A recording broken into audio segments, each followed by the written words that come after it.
శ్రీ మహాభారతం 23వ భాగం. శ్రీ మహాభారతంలో కథలు, శ్రీకృష్ణ లీలలు, ధేనుకాసుర సంహారము. బల, రామకృష్ణులు వివిధ వర్ణముల గోవులను చక్కగా అలంకరించి చూచువారి కన్నుల పండగుగా ఆలమందలను తోలుకొని పోయేవారు. పవిత్రమైన గోధూళి తనపై పడాలని నందకిశోరుడు ఆలమందల వెనుక నడచుచుండెడివాడు. కాని భక్తి అనే అమృతమును హృదయముల నిండా నింపుకొన్న గోమాతలకు పచ్చికబయళ్లకన్నా పరమాత్మ సందర్శనమే మిక్కిలి ప్రీతిని కలిగించుచుండెడిది. కావున గోమాతలు పరమాత్ముడైన యశోదాతనయుని చూడకపోతే అడుగులు ముందుకు వేసేవి కావు. అందుకని ఆ లీలామానుష వేషధారి తానే ఆలమందల ముందు నడుమ వెనుక ఉండి అందరికీ ఆనందమును అందించెడివాడు. భక్తునికి భగవంతునికి గల సంబంధము అవ్యక్తమధురము కదా. మధురానగరములో తీయని తాటిపండ్లు గల తాళవనము ఒకటి ఉన్నది. కాని ఆ వనములో నివసించు ధేనుకాసురునికి భయపడి గోపబాలురు ఆ వనములోకి మునుపెన్నడూ ప్రవేశించలేదు.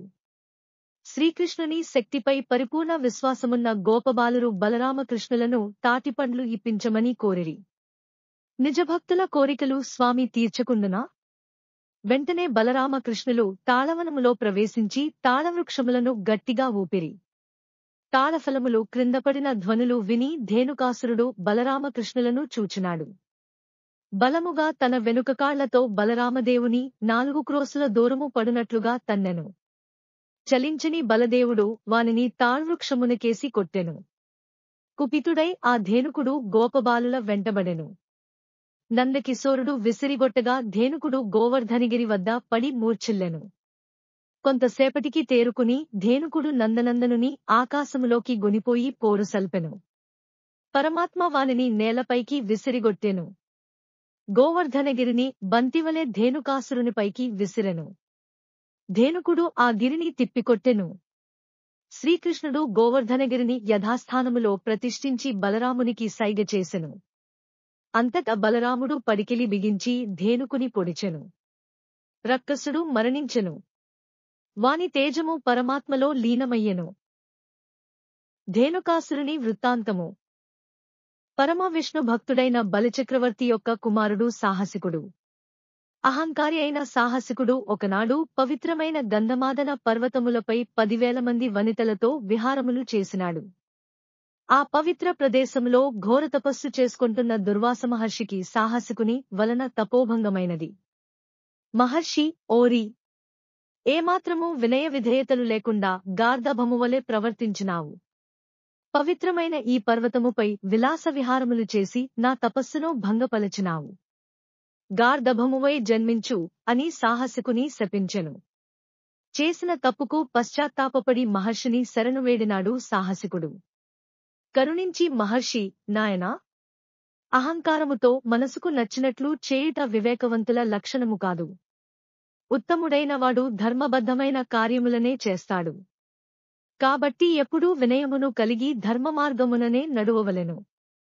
నీవు చేసిన తప్పుకు ఫలితమును అనుభవించిన తరువాత ద్వాపరయుగములో బలరాముని చేతిలో మరణించి ముక్తిని పొందుతావు అని ఆశీర్వదించెను.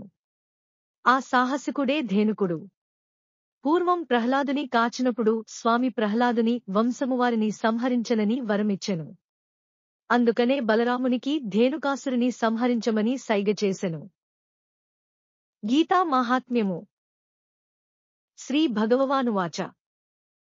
అభయం సత్వ సంశుద్ధి, జ్ఞానయోగ వ్యవస్థితి, దానం దమశ్చ యజ్ఞశ్చ, స్వాధ్యాయస్తప ఆర్జవం, అహింసా సత్యమక్రోధ, త్యాగస్సాంతిరపైసునం, దయా భూతేష్వలోలత్వం, మార్దవం హ్రీరచాపలం, తేజః క్షమాధృతి శోచ, మద్రోహో నాతిమానిత, భవంతి సంపదం దైవీ మభిజాతస్య భారత. శ్రీ భగవంతుడు చెప్పెను, ఓ అర్జునా!